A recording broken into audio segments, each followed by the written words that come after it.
Let's take a look at our last piece of the puzzle, making this graphic scale. Then we'll be done with this entire assignment and be ready for a badge. Where I left off, we had an image that was spinning around in a circle. And this is where scaling happens right here. And so you might say to yourself, well, what if we were to take the 2 there that's making it a certain size and turn that into a variable? And just like we did with rotate, we'll set a variable up here. Maybe I'll even start it at 2. And down here, I'll say scale plus equals 1. So it increases. Now, because we're dividing, as we increasingly divide, we get smaller and smaller and smaller and smaller. And that's cool, but what if we want to make it big again, right? So how do we make it so that the scale kind of works within a range? So I used a variable I called size. And let's just say size equals, something small, like 0.01. And so here, instead of saying this, we can say plus equals size. Now that should be the same thing, except it's getting smaller, slower, because I made it 0.01. So nothing changes, it still doesn't change its size, but now we can start to play with an if statement.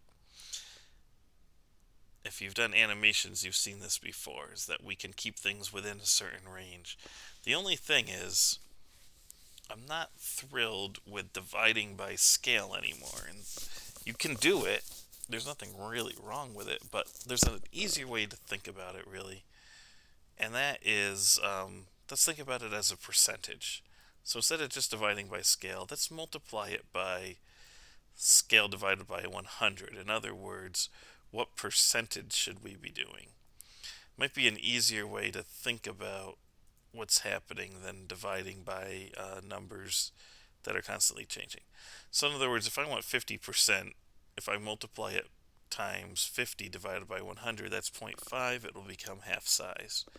If I do 200 over 100, then it's twice as big, right? So I can kind of picture these numbers a little bit better in my head. So in other words, my scale starts at 2. It's actually going to now start at 2%. So let's start scale at 100. 100 divided by 100, 100%. Let's change it by 1 percentage point every time that we do this. Let's see what happens. Did I forget a parentheses now? Yeah, I think I did. Okay, it's going to get bigger and bigger and bigger because I kept on telling it to be a higher percentage now, so now it's going up since I'm multiplying it.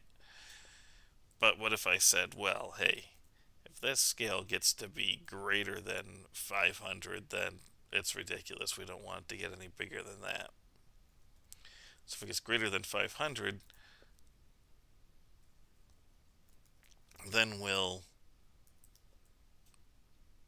negative the size, so it starts going -1, so it starts to go down again. So now it goes up to 500, wherever 500 is.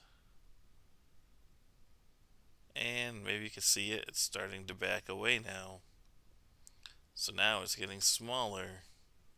And once it gets below, yeah, see, there's a problem. Once it gets so small, our image dimension gets to be the 0, and it gives an error. So we can't go too small either.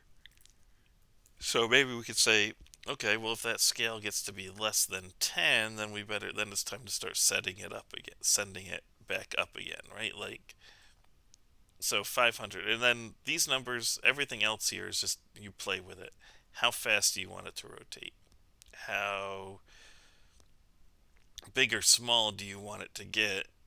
And what size, like what speed do you want it to change size at? So 5 is a bit faster than it was before, so it goes in and out. Just by the nature of division and percentages, when it seems to get smaller a lot faster than it gets bigger, but that just kind of happens, you can decrease the effect of that by changing this and by changing how big you allow it to get and such. So you can play with it from there. I probably gave you too much of the answer on this one already anyway.